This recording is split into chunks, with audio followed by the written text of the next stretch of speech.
Boa noite, pessoal. Sejam todos bem-vindos a mais uma live da Editora NPE. Eu sou a Gisele e estou aqui hoje com o Jefferson e a gente vai tratar de uma dúvida que tem surgido agora nos últimos tempos. Os novos escritores têm trazido bastante para a gente, né, Jeff? Boa noite, pessoal. Eu sou o Jeff Samagaia, mentor de escritores, membro da Academia de Letras do Brasil, sócio da Editora NPE junto com a Gisele. E todas as quartas-feiras estamos aqui às 19 horas, sempre trazendo notícias, dicas, insights do mundo editorial. E hoje, um assunto muito pertinente para os escritores iniciantes. Muitos dos escritores que têm nos procurado nos últimos tempos têm trazido essas dúvidas para a gente, né, Gisele? E qual que é o tema da live de hoje? Hoje a gente vai falar o que você precisa saber quando você termina a primeira versão do seu livro. Finalizou a escrita, está lá bonitinho dentro do seu editor de textos, seja o Word, seja o Google Docs. Você terminou. Quais são os próximos passos, né? Qual é o passo a passo que tem que ser percorrido a partir do momento que você tem a escrita pronta para que esse livro possa, sim, ser publicado? Isso aí mesmo, isso aí. Então, você, né? Muitos escritores falam assim, eu estou escrevendo meu livro, e o que acontece depois que eu termino de escrever o meu livro, né? Como é que vocês podem nos ajudar, ou o que eu tenho que fazer depois que terminei de escrever o livro? E é justamente sobre esses passos, sobre essas dicas essenciais que nós vamos trazer para você hoje, escritor iniciante, você que já é escritor experiente, e que muitas vezes alguma dica da live de hoje pode ser importante para você. Talvez você não saiba de informações importantes que nós vamos estar trazendo para a live de hoje, né? E a primeira dica, né? O primeiro passo depois que você termina de escrever o livro, o que é, Gisele? É você encontrar alguém para poder fazer a revisão do seu texto, ou até mesmo você poder fazer essa primeira revisão. Mas o que é importante para poder acontecer isso da melhor forma possível? Que você se afaste um pouco do seu livro antes de fazer essa primeira revisão. Que você dê um tempinho ali, de uma semana, às vezes duas, para que passe aquele momento de emoção, poxa, terminei o meu livro, e você consiga ler o seu livro com um olhar um pouquinho mais crítico. O que será que as pessoas vão entender do que elas estão lendo?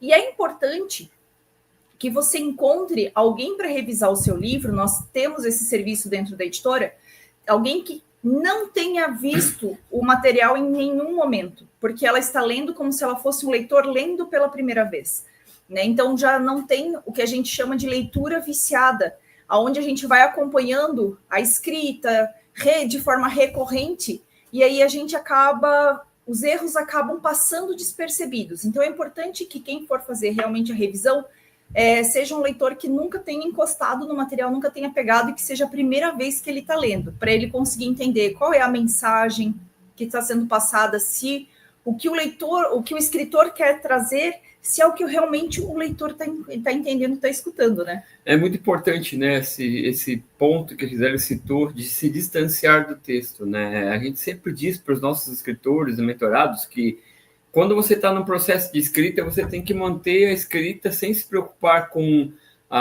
erros ortográficos, sem se preocupar se a mensagem está sendo fluida, sem se preocupar se a mensagem não está... se você não está enrolando ou enchendo linguiça no teu texto, né? O mais importante durante o processo de escrita do teu texto é você deixar a sua criatividade fluir e você colocar tudo que tem guardado na mente para dentro do papel, para dentro do editor de texto.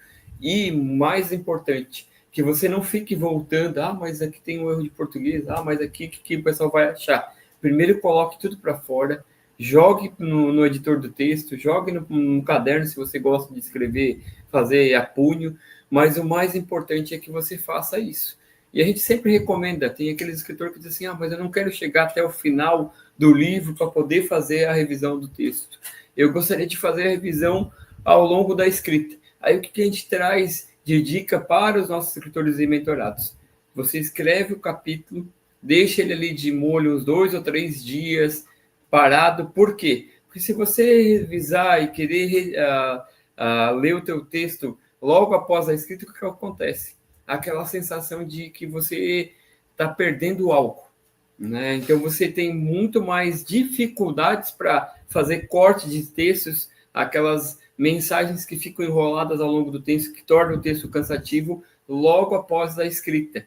E é por isso que você tem que se concentrar em escrever e depois dar um tempo para o texto. Se você voltar 3 ou 4 dias depois, além de você estar com a mente fresca, com a mente desfocada do texto que você escreveu há um tempinho atrás, você lê com muito mais naturalidade, você olha tem um olhar mais crítico e o que acontece? Você tem muito mais facilidade para fazer a revisão desse texto. Ah, mas eu quero fazer isso tudo no final do livro. Aí você segue a dica que a Gisele falou aqui. Afaste-se uma semana, 10 dias, 15 dias, para quando você voltar a ler o texto, você leia com um olhar diferenciado do momento que você estava escrevendo o seu texto. Nesse momento da primeira revisão, o que é importante você buscar? Óbvio que alguns erros de português, que eles acabam aparecendo de uma forma um pouco mais destacada, mas principalmente construções de frases que ficaram confusas. Na hora que você escreveu era muito claro, mas daí na hora que você está lendo, você começa assim, mas o que eu quis dizer com isso? Se você fizer essa pergunta para você mesmo, é sinal de que a sua frase, sim, o seu texto ali, naquele trecho do livro, ele ficou confuso. Então, são pontos que às vezes precisam de um pouquinho mais de atenção e precisam ser reescritos. Isso facilita e muito a vida do revisor, né? Os revisores agradecem, muito obrigado, mas é importante para que você realmente tenha noção de se o seu livro ficou ou não ficou escrito de uma forma que ele será entendido. Eu não vou entrar na seara do ficou ou não ficou bem escrito, porque se a gente entrar dentro dessa seara, às vezes o escritor desiste, o iniciante. Ele fica, mas será que está bem escrito? Não. É se a mensagem é clara, se a mensagem ela pode ser compreendida ou não. Esse é o primeiro momento do seu livro. Mais importante, pessoal, do que você estar preocupado com o texto, se ele está bom, bem escrito ou não bem escrito, é você entregar a mensagem que está fluindo no nosso criativo naquele momento do processo de escrita do seu livro. Depois, obviamente, vai vir agora o próximo passo, os leitores betas, né? Ou outras pessoas que vão fazer a leitura mais crítica do teu livro, ou com um olhar menos viciado, que nem a Gisele falou, para fazer com que essa mensagem ela fique menos confusa, mais fluida e menos cansativa para os leitores do seu livro. Exatamente. Aí a gente vem para os leitores beta. Quem são essas pessoas?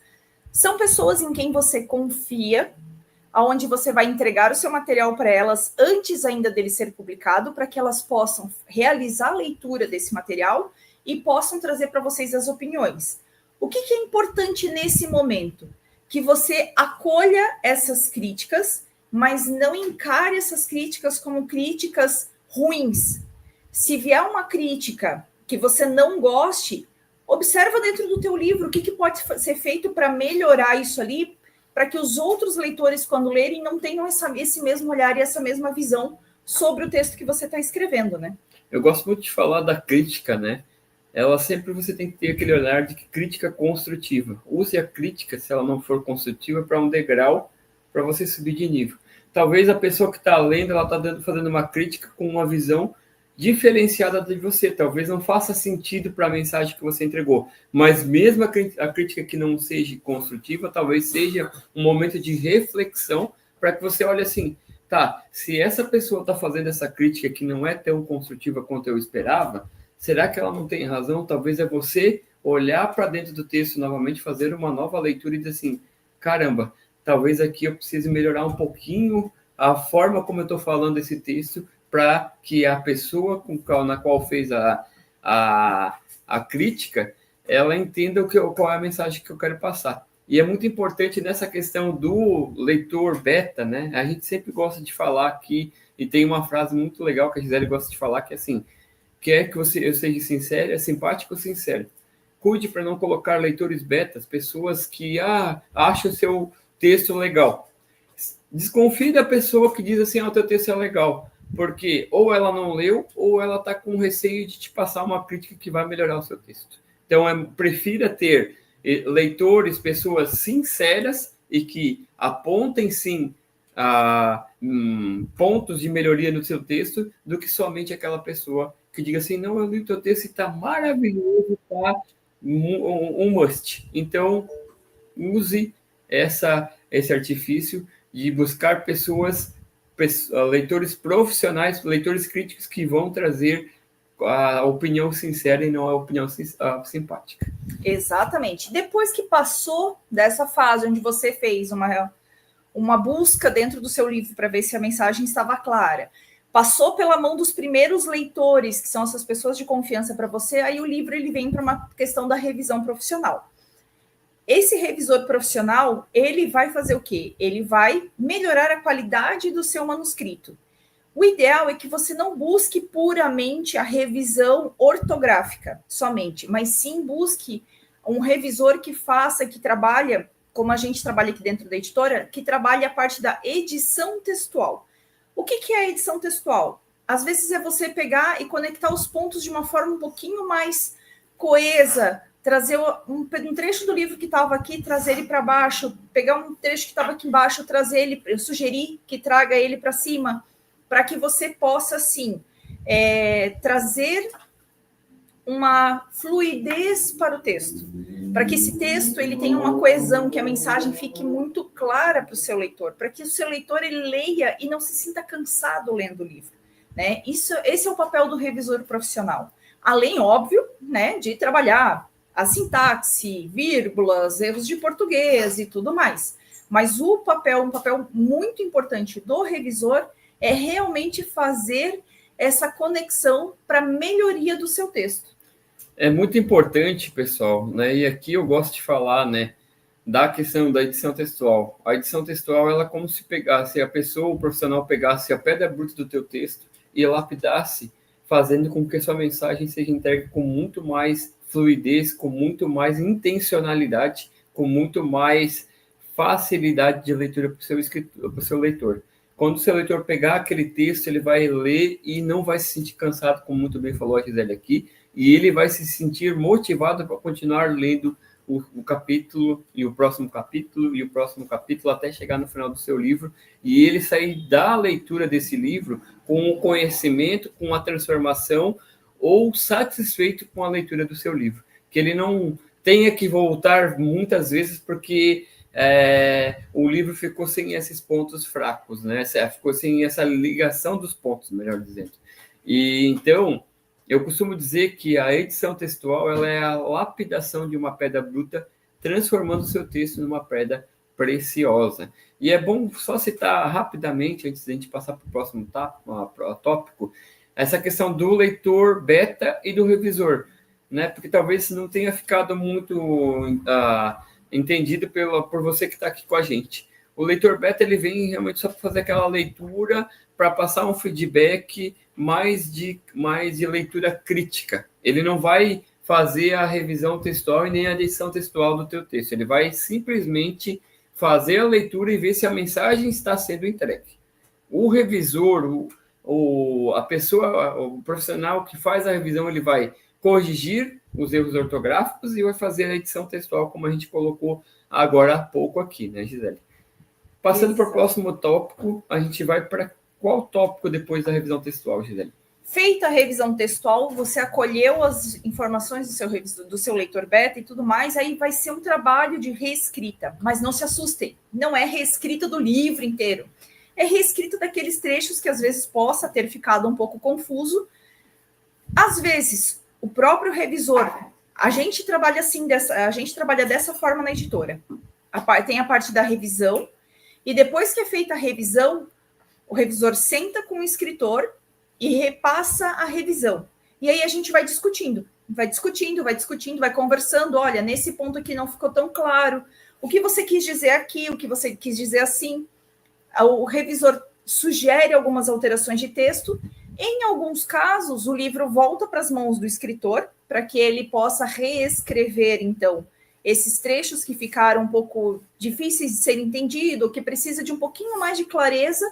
E algumas vezes, durante esse processo já do review da revisão, né, desse feedback da revisão, o texto já sai pronto também. Muito importante, pessoal. A reescrita ela faz parte do processo do serviço editorial de um livro, né, da parte da editoração de um livro. até os escritores mais aclamados, os best-sellers, passam por esse processo de reescrita.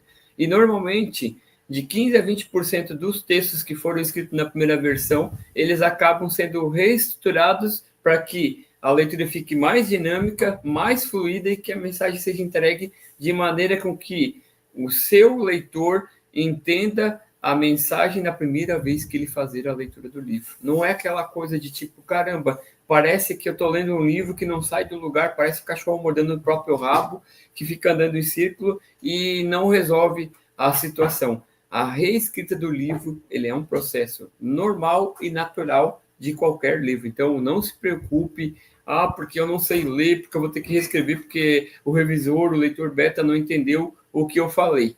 Faz parte e é um processo natural dentro do serviço de editorial de um livro. Exatamente. Findado todo esse processo, livro pronto, o texto do livro todo pronto, ele entra na parte da diagramação.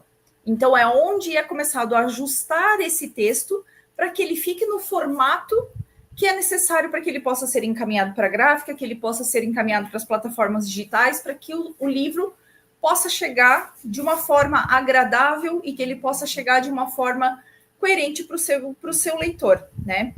Feita a diagramação, também é nessa etapa que começa a se trabalhar o design da capa também.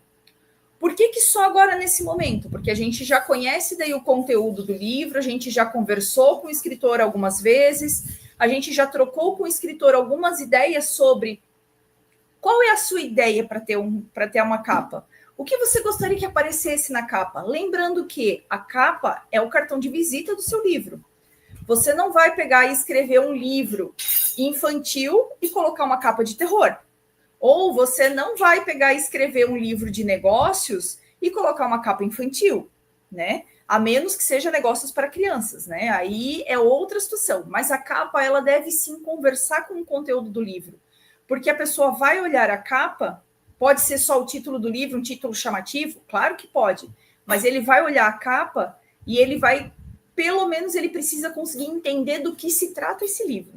E é muito importante falar da capa o seguinte: a capa, como muito bem colocado pela Gisele, ela é o cartão de visita do seu livro. É onde vai chamar a primeira atenção do seu leitor. Imagine o seu livro lá dentro de numa prateleira de uma livraria onde tem 10 livros do mesmo conteúdo, da mesma categoria. O seu livro, se ele tiver uma imagem, uma capa que dê destaque, que chame a atenção, que tenha um título que envolva o seu leitor, a chance dele ser adquirido numa livraria, seja virtual, seja na física, ou você mesmo apresentando o seu livro, ele tem muito mais chance de ser vendido. E o mais importante do livro é o seguinte: a Gisele falou da questão do título. E por que muitas vezes a capa é só feita após a revisão textual? Porque muitas vezes o escritor ele escolheu o livro lá o título do livro, mas depois de um processo de revisão, depois de um processo de leitura crítica, talvez surja uma pequena alteração que faça todo sentido para o título do teu livro. Outra questão que é importante: a sinopse que vai na quarta capa, na contracapa ou na quarta capa do livro, que é a parte de trás do livro. Você só vai conseguir fazer uma boa sinopse, o resumo do teu livro, se você tiver feito uma boa revisão, tiver feito uma boa leitura crítica. Não adianta colocar um texto por colocar lá, porque muitas vezes o teu livro ele vai estar envolto por plástico lá na livraria e o seu leitor só tem a possibilidade de ler aquele pequeno texto que tem na parte de trás do livro.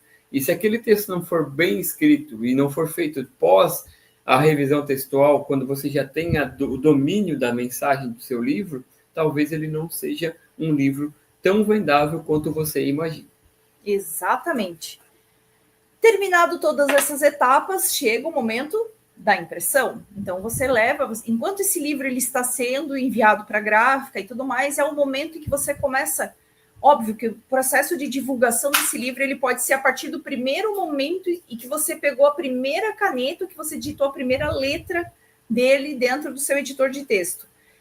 Mas aí chegada a parte de você começar a fazer o planejamento do seu lançamento. Você abre aquela situação de pré-venda, nós já falamos várias vezes em várias lives sobre pré-venda. Você começa a otimizar o conteúdo das suas redes sociais. Se você tiver condição, você consegue contratar alguém ou você pode criar o seu site para falar do seu livro, para que as pessoas possam te conhecer um pouco melhor.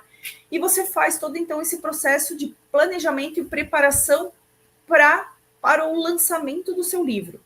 Monta a sua estratégia de como esse livro vai ser vendido, como esse livro vai ser entregue, se você vai entregar em mãos para as pessoas que morarem na sua cidade, como você vai fazer a entrega desse livro pelo correio, que plataformas você vai usar para vender se você for vender o seu livro digital. É nessa hora que você começa a tomar essas decisões. É muito importante, né, pessoal? Porque nesse momento trabalhar o posicionamento do seu livro, começar a se posicionar como escritor do seu livro, a divulgar o seu livro. É claro que tem uma etapa muito importante pós essa, mas ela entra entre o processo de design de capa e a próxima etapa do livro. Por quê? Para que você comece a aquecer a sua audiência, porque as pessoas comecem a entender que o seu livro ele está saindo do forno, e para que você comece a fazer a pré-venda do seu livro, e principalmente para que o seu livro não seja reconhecido, você não seja reconhecido como escritor de um livro no dia do lançamento. Então, você precisa começar a se posicionar, divulgar, fazer um movimento, aquecer, fazer com que as pessoas entendam que você é um escritor, porque depois que terminou a diagramação e o design da capa, já se tem uma ideia do custo de impressão do seu livro. Então, você já sabe quanto que vai custar a impressão do seu livro e quanto que você pode ofertar o seu livro, por exemplo, na pré-venda antes do lançamento do seu livro. Por isso que é importante trabalhar todo esse planejamento de divulgação e posicionamento de você como escritor do seu livro nas redes sociais, em palestras, talvez em entrevistas na rádio, enfim. Quanto mais você se posicionar, quanto mais você divulgar o seu livro, maiores são as chances de ele ser vendido e da noite de lançamento ser um sucesso.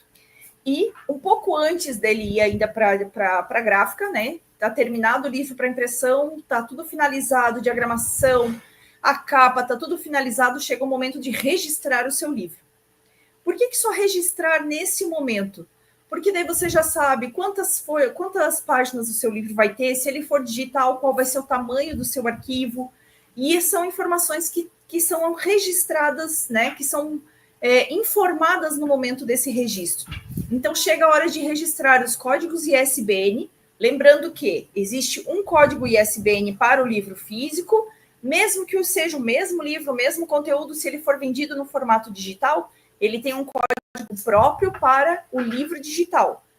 Por quê? Porque o código do livro físico vai informar quantas páginas esse livro tem. O código do livro digital ele vai informar qual é o tamanho do arquivo que esse livro tem. E isso fica registrado, é como se fosse um CPF do livro, é um número único que somente o seu livro vai ter, nenhum outro livro terá. E sem contar que ele é um código que ele é internacional, então ele tem validade em pelo menos 170 países, esse mesmo código. Para você entender um pouco o que é o código ISBN, deixa eu pegar aqui um livro só para mostrar para vocês rapidamente, né? A gente fala dos códigos e acaba não mostrando, né? Na parte de trás do seu livro tem esse código de barras aqui, ó.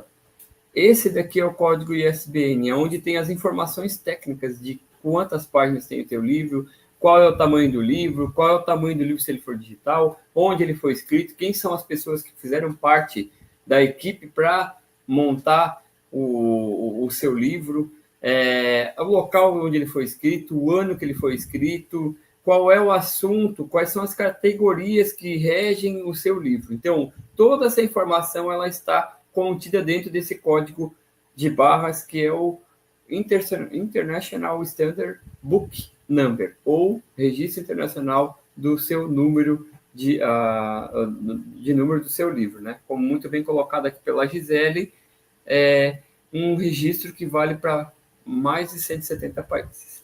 Já dentro do seu livro, depois que tem o código ISBN registrado, é feita, então, a ficha catalográfica. A ficha catalográfica, ela fica geralmente logo atrás da folha de rosto do livro, né? Nós temos a capa, aí nós temos a folha de rosto do livro. Logo atrás da folha de rosto, a gente observa aqui, nesse quadradinho aqui, a gente observa que existe a ficha catalográfica. Ela só pode ser feita por um bibliotecário com registro ativo no Conselho Regional de Biblioteconomia. Se não for feito por esse tipo de profissional, essa ficha catalográfica ela não tem invalidade, então não é qualquer um que pode fazer o registro de uma ficha catalográfica.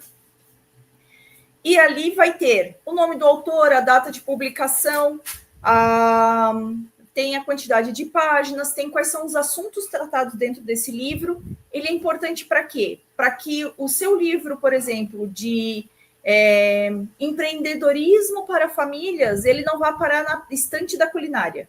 Ou então, que o seu livro para público infanto-juvenil não vá parar numa estante do público infantil que está aprendendo a ler. Para que o seu livro ele seja oferecido da forma correta para que os leitores, para que ele seja fácil de encontrar, tanto em livrarias quanto em bibliotecas, ou até mesmo dentro de algumas plataformas digitais, onde você consegue esse número e essa ficha catalográfica, esses códigos que vêm junto com ela ajuda você a posicionar melhor o seu livro. Muito importante essa questão da ficha catalográfica, porque realmente é um registro que não pode ser feito por qualquer pessoa, tem que ser, sim, um bibliotecário com registro ativo, né? E por quê? Porque ele é um profissional que estudou e ele sabe categorizar o seu livro de acordo com o assunto o conteúdo do seu livro, com o assunto relativo a ele, né? Como muito bem colocado aqui pela Gisele, não vai colocar o teu livro que fala de empreendedorismo numa estante de geografia e história. Ele vai estar lá na estante de empreendedorismo na livraria, na loja, na livraria onde vai ser comprado, na loja virtual onde ele vai ser comprado também, né? Importante aqui, pessoal, 2 registros que são obrigatórios se você quiser comercializar o seu livro. O código ISBN e a ficha catalográfica, eles são registros obrigatórios se você quiser registrar. O ISBN, porque ele é um registro único do seu livro e ele registra a obra do escritor, e a ficha catalográfica, porque ele faz a catalogação da obra do escritor para que ele seja vendido e seja publicado ou disponibilizado na prateleira correta, lá na livraria ou na biblioteca municipal, por exemplo. E, finalizando essa parte dos registros, a gente entra com o registro de direitos autorais. O registro do direito autoral é quando você registra o conteúdo do seu livro, deixando muito claro, através de um documento que você recebe, a data que esse livro foi registrado, então a data que esse conteúdo foi registrado. Isso pode ser feito já antes da publicação. Isso evita, é uma coisa que perguntam bastante para a gente, assim, isso evita que o meu livro seja pirateado? Não é que evite, não é uma proteção de que só porque tem um registro do direito autoral o seu livro não vai ser pirateado. Mas, se houver uma questão de plágio, se houver uma questão do seu livro ser pirateado, com esse documento você tem muito mais força jurídica, você tem muito mais legitimidade para entrar com processo, para exigir que a pessoa cite o seu nome como detentor e criador daquele conteúdo, né? Ou que essa pessoa tem que pagar royalties para você, então é uma forma também de você comercializar o seu conhecimento e o seu conteúdo. E outra coisa que também é importante nessas horas é que você tenha a sua proteção. Então, você consegue chegar e dizer assim, eu registrei esse livro, esse conteúdo já é meu registrado. Ele até pode ser registrado, em alguns momentos, antes mesmo até do código ISBN. Porque a gente não faz isso. A gente não coloca, por exemplo, o conteúdo do escritor numa inteligência artificial generativa para fazer a revisão. Nós usamos, sim, um programa que nos ajuda na parte da revisão, principalmente da gramática, além do conhecimento de um ser humano. Mas nós não alimentamos bases de dados e quando a gente trabalha a transferência dos arquivos, a gente trabalha através de pastas protegidas. Para quê? Para que realmente esse conteúdo não fique disponível antes da publicação. A gente trabalha nessa questão de segurança, na questão do cuidado para que o conteúdo de vocês não seja disponibilizado antes da publicação. Muito importante nessa questão do registro autoral é o seguinte, pessoal. Muitas pessoas, muitos escritores perguntam para a gente assim, tá, Jefferson, mas qual é a diferença do registro ISBN para o registro autoral? O registro ISBN ele é o registro da sua obra, né? Ele coloca lá quem foi a equipe, quantas páginas, o local de onde ele foi registrado, coloca os assuntos pertinentes do conteúdo do seu livro, mas ele registra a sua obra. Ele é válido, por exemplo, para mim informar que aquele registro pertence à minha obra, que o meu livro é obra minha? Sim, ele é válido. Mas o registro autoral, ele faz o quê? O registro do conteúdo contido dentro do seu livro. Mas assim, é obrigatório ter o registro autoral? Não é um registro obrigatório, né? Mas se o teu livro, por exemplo, se tornar um best-seller, por exemplo, ficar conhecido rapidamente aí a nível Brasil, por exemplo, e as pessoas começarem a fazer uso do conteúdo, principalmente se você vai desenhar algum método, alguma coisa que você vai ensinar as pessoas, né? E digamos que o João foi lá e escreveu o livro e a Maria foi lá e começa a divulgar o livro como se fosse dela. Se a Maria estiver falando do conteúdo sem citar que o João é o autor da obra, os royalties do João, ela pode sim sofrer um processo judicial, porque o João pode dizer o seguinte: esse conteúdo que você está falando que é teu está registrado no meu nome. E é muito importante falar dessa questão do registro autoral, porque é válido tanto para você fazer, se você vai criar algum produto, você está empreendendo e está criando um produto que seja novo no mercado, é muito importante para que, se você vai fazer uma música, por exemplo, isso é muito usado no meio artístico, principalmente, né? Toda música de um cantor, por exemplo, passa por esse registro do conteúdo autoral. Por quê? Para que daqui a pouquinho não tenha alguém cantando a música dele, né? Como se fosse ele o autor da obra, né? A gente vê muito, por exemplo, assim, esses cantores famosos cantando músicas, mas o compositor da música não é, muitas vezes, a pessoa que está cantando, e sim uma pessoa que você nem conhece, né? O registro autoral da música é do compositor, mas quem faz sucesso com a música é o cantor, né? Por aí. Então, pense você, se isso não pode acontecer com o seu livro também. Não é um registro obrigatório, mas necessário se você quer proteger algum conteúdo autoral e que muitas vezes pode ser uma técnica, um método criado por você. Exatamente, né? Então, é importante sim proteger a sua obra, é importante sim registrar a sua obra, porque isso traz, então, um profissionalismo. Dicas dadas, estamos sempre à disposição para tirar todas as dúvidas que vocês tiverem, vocês podem deixar aqui nos comentários, vocês podem e devem compartilhar esse conteúdo para pessoas que estão escrevendo o seu primeiro livro, que têm vontade de escrever e não sabem por onde começar.